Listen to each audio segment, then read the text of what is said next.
is it standard practice to delete files off a server after an election, Mr. Bennett? I hope not. So, Mr. Gates, will you agree with that? I would say that it is appropriate to maintain files, and that's exactly what we did. We deleted the deleted files that have been discussed. They were archived. So you admit that you guys did delete, Maricopa County did delete files off the server after the election? That are archived. Yeah, and so when you released these servers and this information to the auditors to begin with, they didn't have access to those archived files at first. Is that fair to say? They did not subpoena those. That's correct. Okay, so you didn't feel obligated to turn that over then to them? We responded to the subpoena. Okay. Mr. Bennett, your response to that? I find it, frankly, laughable to suggest that a county, in response to a subpoena, could say we will delete files from the hard drives and materials that we give to the auditors because we have those files archived on data that we did not give to the auditors when the subpoena said turn over all the records related to the election. Yeah, see, that's the way I read the subpoena. It was more broadly than the county read it, for sure.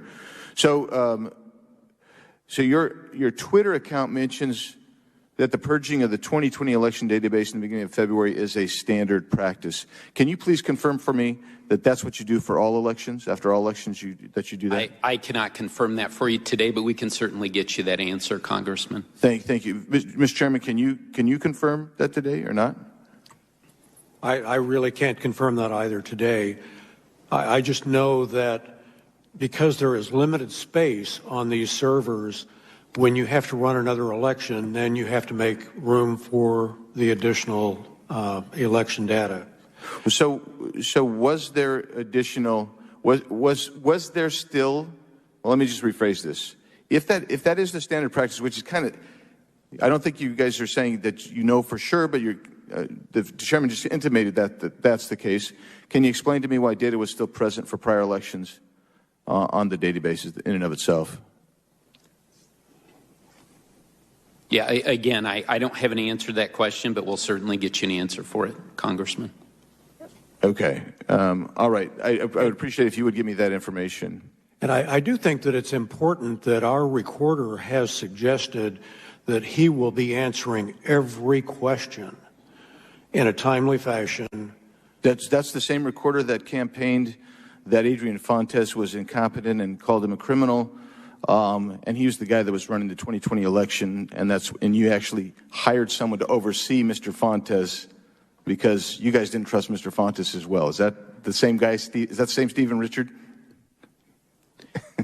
Yeah, I wouldn't put it that way exactly. But what we did was we did have statutory and boards, as you know, Congressman, boards of supervisors have responsibility for election day operations, yep. And we took that back so that we would have 4 Republicans and 2 Democrats overseeing the 2020 election.